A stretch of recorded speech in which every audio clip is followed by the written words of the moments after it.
If I'm being honest, I ignored the warning signs. I mean, wouldn't you? Sharon was perfect, or at least she seemed perfect at the time. She's beautiful in that classic way that makes people stop and stare. Smart, too. She's got a dry sense of humor that could cut glass, and she knows exactly how to use it. We've been dating for 8 months now. And yeah, maybe it was a little fast, but everything just clicked. From our first date, I knew I wanted her in my life. She felt like the total package, someone I could actually see myself building a future with. Looking back, there were little things I should have paid more attention to. It started on our 4th date.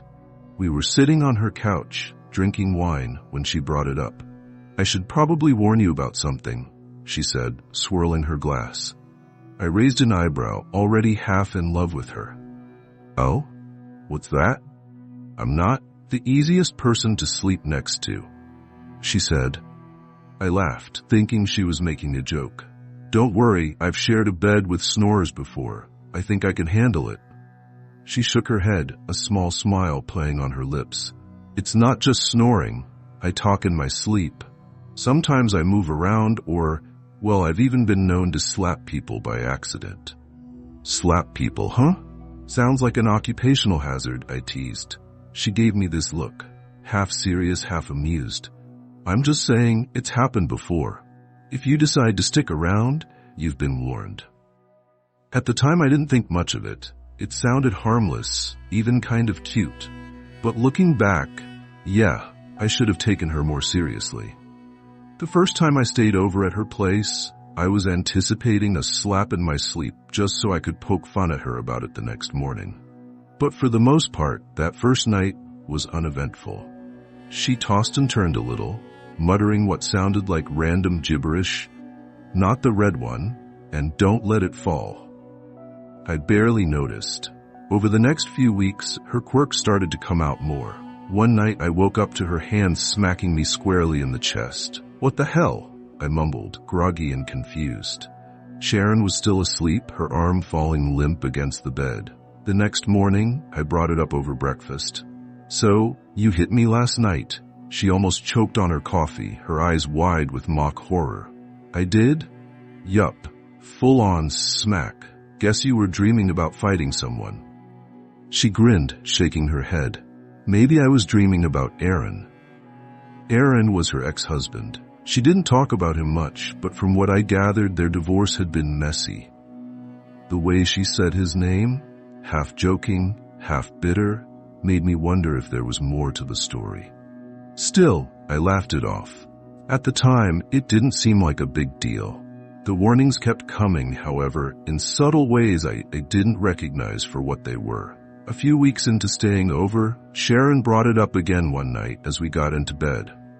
"I wasn't kidding about the sleep stuff, you know," she said. "I know," I replied, pulling the covers over us. "Honestly, it's not that bad.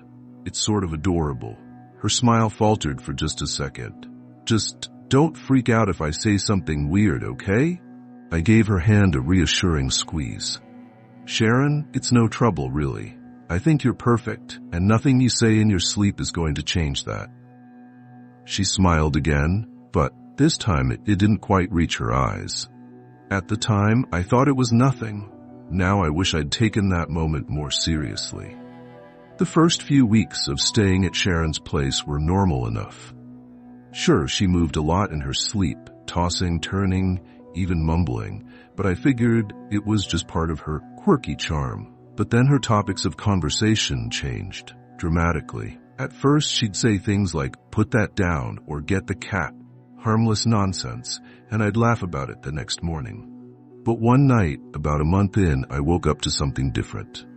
"It's under the oak tree," Sharon murmured, her voice low and steady. I blinked, groggy and confused. "Sharon?" She didn't respond. Her body was still, her breathing slow and even. I sat up and leaned closer. "What's under the oak tree?" "Nothing." She didn't say anything else, just rolled over and pulled the blanket tighter around herself. The next morning, over breakfast, I brought it up. "You said something weird in your sleep last night," I told her. Sharon raised an eyebrow, sipping her coffee. "Oh yeah? What did I say?" It was strange. You said, it's under the oak tree. She tilted her head like she was trying to figure out if I was joking. Huh, that's weird. Maybe it was about a treehouse or something. Do you remember what you were dreaming about? She shook her head. Nope. My dreams are unbelievably random. You know how it is. I nodded, but her answer didn't sit right with me. There was something about the way she brushed it off, too casually, like she was trying to steer the conversation in another direction. A week later, I woke up to her pacing, circling the bed as if she was measuring the room. Sharon? I whispered, rubbing my eyes. She didn't answer. I reached for the bedside lamp, but as soon as I touched the switch, she stopped dead in her tracks. Don't, she said sharply. My hand froze. Don't what? She didn't respond. For a moment, she just stood there, then climbed back into bed, her movements stiff and robotic. The next morning, I kept it to myself. I wanted to ask her about what she'd said, but something told me not to. Things got worse after that. One night, she sat straight up in bed and started muttering again. 2 miles from the highway, she said, her voice calm and steady. It works better when the ground is wet. I didn't even try to wake her this time. I just lay there, staring at the ceiling, feeling the hairs on the back of my neck stand up. When she finally rolled over and went quiet, I got up and went to the kitchen. My hands shook as I poured myself a glass of water. What the hell was going on? The breaking point came a few nights later. I woke up to Sharon sitting at the edge of the bed, her back to me. I told you it wouldn't work, she whispered. I sat up slowly. Sharon? She didn't turn around. Her head tilted slightly like she was listening to someone I couldn't see. He said he'd take care of it, but he didn't. Now it's my problem. Sharon, who are you talking to? I asked. She didn't answer. Instead, she stood up and walked out of the bedroom. I didn't follow her. I just sat there, frozen, listening to her footsteps fade down the hall. When I woke up the next morning, she was already in the kitchen, humming to herself as she flipped pancakes. She looked up and smiled when she saw me. Good morning, she said cheerfully. I forced a smile, but my stomach churned. I couldn't stop thinking about the things she'd said in her sleep. The night I realized something was really wrong started like any other.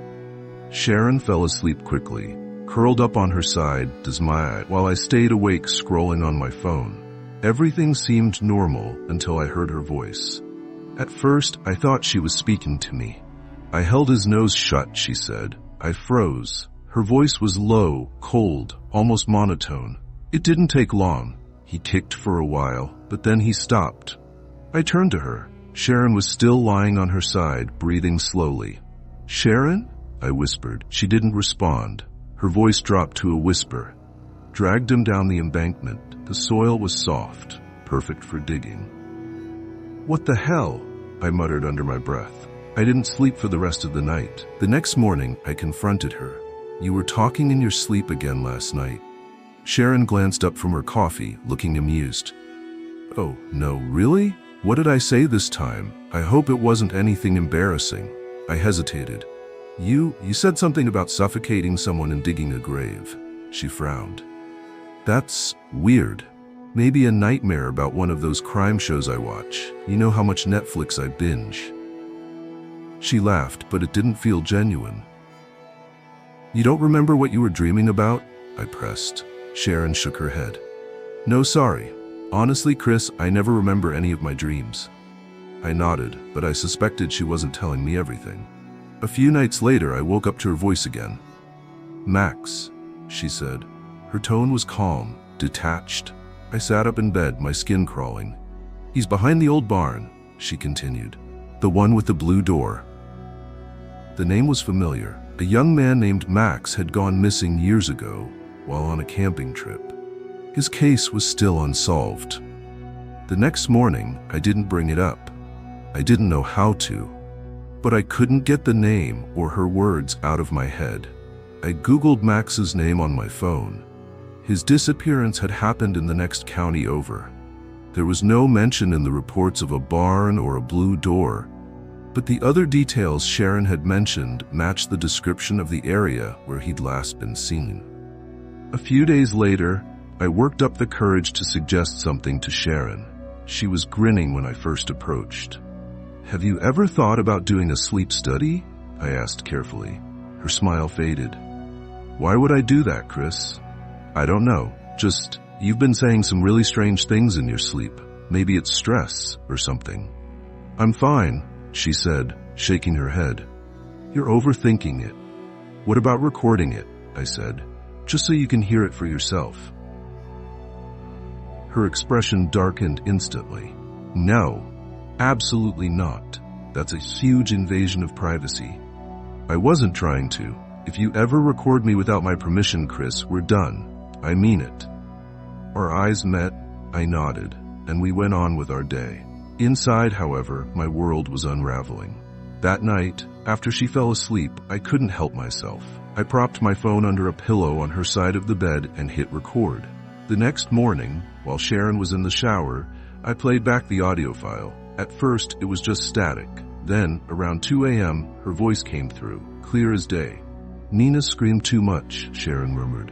"Fast. Had to move fast. No mistakes." I froze. Nina.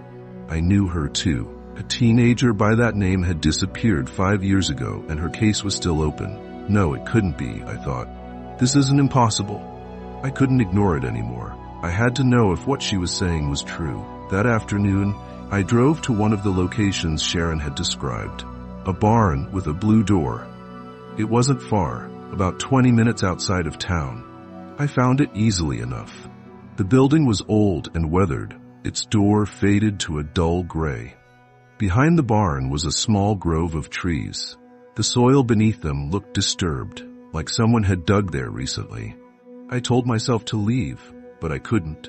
I grabbed a nearby stick and started scraping at the dirt. I didn't have to dig for long. The smell, pungent and unmistakable, hit me first. Then I saw it. A torn, dirt-streaked patch of fabric, clinging to what I could only describe as remains. I stumbled back. My head swam as I struggled to process what I was looking at. Sharon hadn't been dreaming. I couldn't stop myself. Every night after Sharon fell asleep, I set up my phone to record, and every morning while she showered or made coffee, I reviewed what she'd said. It was always the same. She kept crying, so I had to do it fast. "It wasn't clean," she'd said. "She's in the quarry now. The water keeps her hidden." The names changed, but the pattern didn't. Every night, Sharon whispered something chilling, something specific. "Beneath the roots, that's the trick," she'd won one night. No one ever checks beneath the roots. Every morning, I woke up more terrified than the last. The audio files piled up, each one a piece of a horrifying puzzle. I couldn't deny it anymore. These weren't dreams. They were confessions. Sharon started to notice something was off. "You've been quiet lately," she said one morning, sliding a plate of scrambled eggs across the table. "Just tired," I muttered, avoiding her eyes. "You're always tired these days," she said, tilting her head. "Is something bothering you?" "No," I lied. "Nothing." She studied me for a moment, her gaze sharp and unblinking, and then smiled. "Okay." After that, I felt she watched me more closely, just waiting for me to slip up. One night, she caught me. I thought she was asleep. I was sitting on the couch, headphones plugged into my phone, listening to the latest recording. "I told him I'd take care of it," Sharon whispered in the recording. But he didn't listen. I had to clean up his mess. The sound of her voice made my skin crawl. "What are you doing, Chris?" I jumped, yanking the headphones out of my ears. Sharon was standing in the hallway, her arms crossed over her chest. "Nothing," I said quickly, locking my phone and shoving it into my pocket. Her eyes narrowed. "Were you just listening to something?" "No," I stammered. "I was just scrolling through Instagram." She didn't move. Her expression didn't change. She just stood there, staring at me. "Let me see your phone," she said finally. "What?" I said, laughing nervously. I said, "Give me your phone, Chris." "Why?" "Because I think you're lying to me." I stood up, trying to keep my voice calm. "Sharon, you're being ridiculous." Am I? She said, taking a step closer. You've been acting weird for weeks, avoiding me, locking your phone. What are you hiding? Nothing, I said. Why would you think I? Then let me see it, she said, cutting me off. No. The word came out sharper than I'd intended. Sharon's voice was cold and flat. You recorded me, didn't you? A wave of dread washed over me. I don't know what you're talking about. She took another step forward. While I was sleeping, you recorded me. Admit it. Sharon, Give me the phone, Chris. No. She lunged at me, her fingers clawing for my pocket. I stumbled back, trying to push her away, but she was relentless. Give it to me, she screamed, her voice echoing through the apartment. I twisted out of her grip and ran for the door. I didn't stop running until I reached my car. My hands shook so badly that it took me 3 tries to get the key into the ignition.